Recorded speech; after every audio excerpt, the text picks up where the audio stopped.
Hello, j'espère que vous allez bien. On est aujourd'hui le 23 septembre 2025, il est presque 17 heures. Je fais un market review à un horaire un peu inhabituel.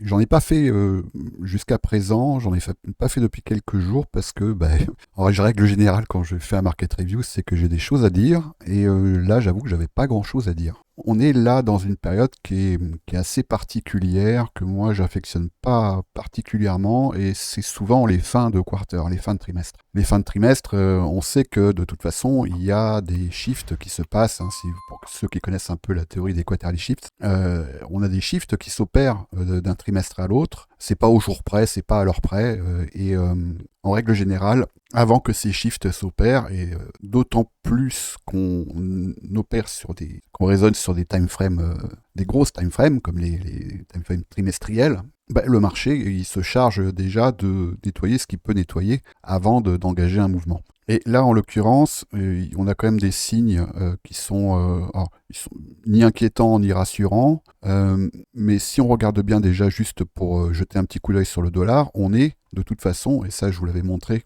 sur une échelle trimestrielle, on pourrait même aller jusqu'à une échelle annuelle, hein. En 12 mois, on est ici en train de repricer une zone d'inefficience, et elle a été repricée. Non seulement elle a été repricée, mais on voit qu'on a ici, je vais agrandir, vous voyez, on commence à avoir une réaction là. On a une mèche qui a été créée suite au comblement de cette inefficience, donc qui est là, qui est yearly. Maintenant, si je vais en trimestriel, on voit ici qu'on a un balayage qui est symptomatique d'un environnement seek and destroy. On voit qu'on a eu un nettoyage dans un sens, et qu'on est en train, que le prix est venu retravailler une partie de la bougie trimestrielle, donc de celle du trimestre dernier, et que ça a donné lieu à une réaction baissière. Et maintenant, si je vais dans une échelle monthly, on voit qu'on est toujours en fait en train de consolider à l'intérieur de cette inefficience yearly. On la voit ici, elle est bien marquée. Et là, on voit que le prix, il a un travail à faire. En fait, il a quelque chose à faire ici, et c'est la raison pour laquelle il y reste. Ce qui est assez intéressant, c'est qu'on peut voir que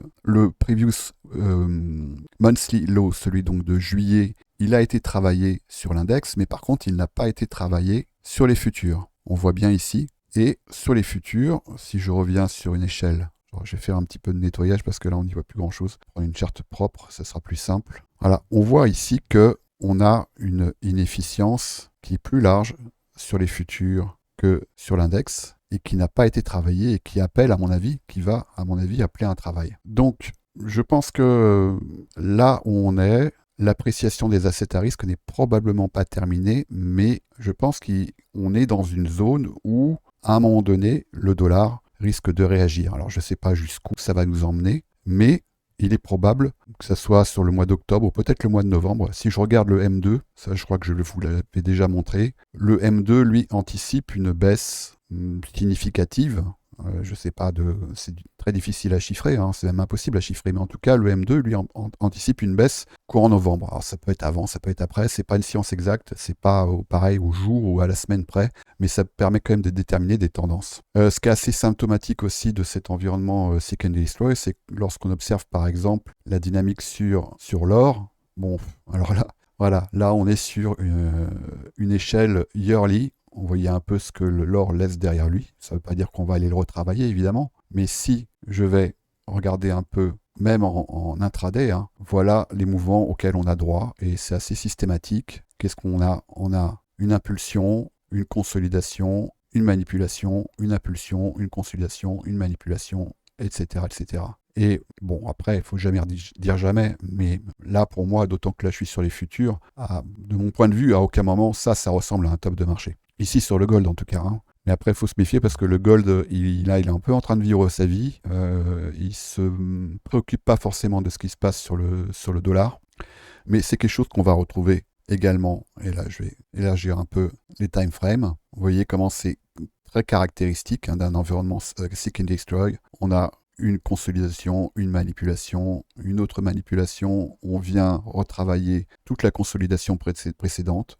On reconsolide à nouveau, ça manipule, ça remanipule, vous voyez. Et ça me fait penser un peu à un environnement, je me souviens en avoir discuté avec Tonton maintenant c'est il y a quelques mois. Ça me fait penser à une technique de de torture dont vous avez peut-être déjà entendu parler, qui consistait, parce que je ne sais pas si ça existe encore, j'espère pas, mais à prendre des prisonniers et un jour leur faire croire qu'ils allaient être libérés et le lendemain leur faire croire qu'ils allaient être fusillés. Et évidemment, à chaque fois, ils n'étaient ni libérés ni fusillés, mais au bout d'un moment, ça crée un espèce d'état de prostration, d'hébétement. Au début, c'est évidemment, on passe de la joie extrême à la peur extrême, à la joie extrême à la peur extrême, et puis au bout d'un moment, en fait, on a les émotions qui sont complètement comprimées, et ça crée un état d'hébétement, un contexte dans lequel, en fait, on ne sait plus quoi faire, donc on ne fait plus rien. Et là, c'est un peu le sentiment que j'ai quand je vois ce que donne la dynamique de prix sur les assets à risque, sur le Nasdaq, sur le gold, sur le Bitcoin et sur les alts. Vous voyez qu'on a pas mal de signaux qui, à chaque fois qu'on a une consolidation, nous laissent entendre que ça y est, on a un displacement, on a un mouvement baissier, c'est le top. Et non. Et voilà ce qui est en train de se passer ici, aujourd'hui. Vous voyez qu'on a ici un relative equal high, on a une consolidation, on a un displacement. Alors là, on est en 1 heure quand même, c'est pas rien ce displacement-là en 1 heure, hein, surtout sur les indices. Voilà ce qu'on a. Et c'est bien évident que ici, je pense qu'il y en a un paquet, il y en a peut-être même parmi vous qui se sont dit, ah ça y est, ça va dévisser. Alors c'est peut-être le cas, ça ressemble pas, de mon point de vue ici, à un top de marché, mais en fait, là, depuis quelques jours, ou plus quelques semaines, c'est la dynamique en fait dans laquelle le marché est engagé, et qui est une dynamique, d'incertitude, et puis évidemment qui va pousser à l'engagement, et si possible à un engagement qui permette au marché de faire perdre un maximum de personnes. Et évidemment, gagner beaucoup à ceux qui sont dans le bon train, on va dire. Donc c'est sûr que là, par exemple, sur le Nasdaq, si j'avais observé ici une prise de liquidité par le nord et puis ce mouvement-là, bah oui, éventuellement, j'aurais pu m'engager et puis profiter du voyage le plus possible. Mais là, ici, c'est pas quelque chose qui va m'engager. Après, il faut bien faire attention, et j'avais fait une vidéo là-dessus, sur le piège des zones d'intérêt. On a ici une zone d'intérêt qui est évidente, qui va, et c'est mon cas, empêcher certains, parce que c'est une condition invalidante, de s'engager ici sur une position vendeuse, parce qu'on a ici des equal high. Et ces equal high, je vous en avais fait la démonstration il y a quelques temps, on peut les garder extrêmement longtemps. On voit ici, c'est très éloquent sur le Nasdaq, on a quelque chose qui est similaire sur le SP500, on le voit bien.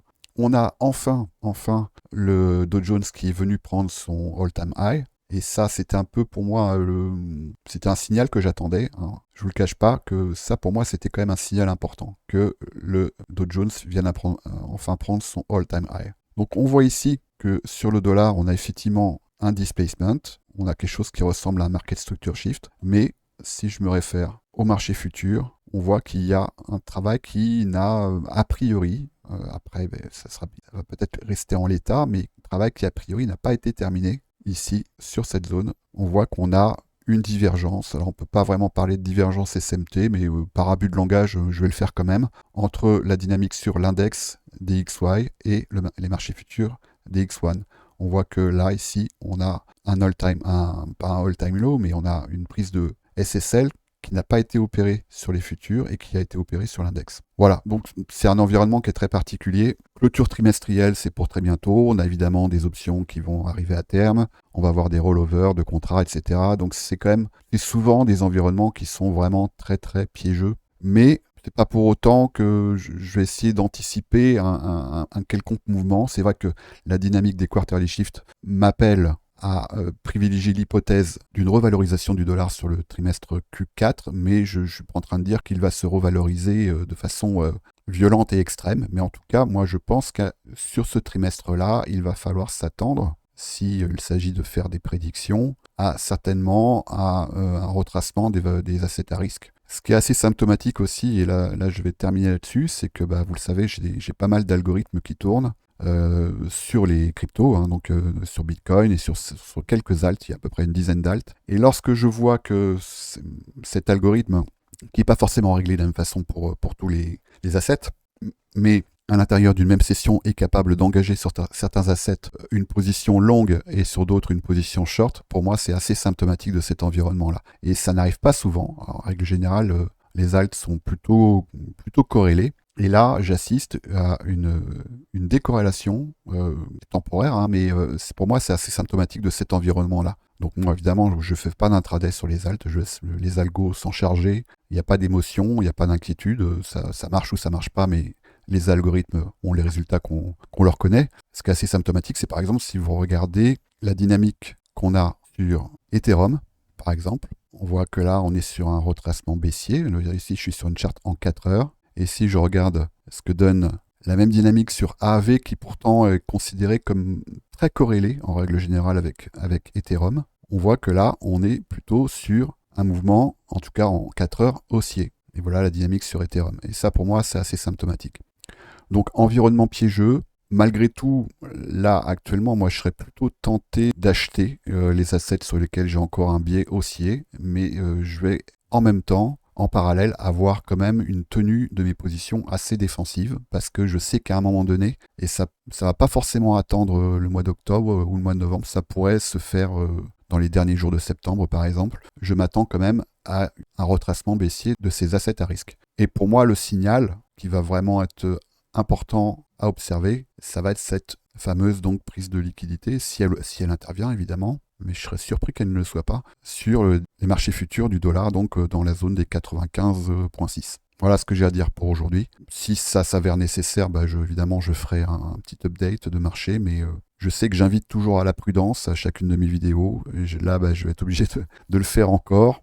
Il y a certains moments où voilà, les choses sont claires, les choses sont assez évidentes, et là je trouve qu'elles le sont de moins en moins. Et en tant qu'investisseur, je pense qu'il y a encore probablement des belles journées devant nous, je ne sais pas combien, mais là le marché montre vraiment des signaux de surchauffe et surtout commence à montrer des signes que quelque chose se prépare, et je pense que ça pourrait être quelque chose d'assez violent, qui ne viendra pas forcément d'ailleurs invalider la tendance haussière dans laquelle on est installé depuis maintenant un long moment. Mais il y a un moment où le marché, de toute façon, c'est quelque chose qu'il sait bien faire, c'est il vient un peu reprendre son dû, et il vient un peu punir les plus imprudents, les plus téméraires, et ceux qui ont pris trop de confiance à l'intérieur d'un marché comme celui qu'on observe depuis quelque temps. Donc soyez prudents. Comme toujours, ça c'est des choses dont j'ai plaisir à discuter dans le salon VIP du Trône, donc vous trouverez tous les liens pour venir nous rejoindre. Il y a également mon canal Telegram privé, et là vous trouverez également tous les liens sur mon Linktree pour venir nous rejoindre. Et puis bien évidemment, le petit pouce bleu qui fait toujours plaisir. Si vous n'êtes pas abonné à ma chaîne, n'hésitez pas à le faire, ça soutient mon travail, ça donne plus de visibilité, et potentiellement ça donne aussi plus de poids lorsque on va ensuite négocier des partenariats avec tous les acteurs du marché. C'est sûr que lorsqu'il y a plus d'abonnés, il y a plus de poids, et on peut négocier des choses qui sont des fois intéressantes pour la communauté. Allez, bonne fin de journée.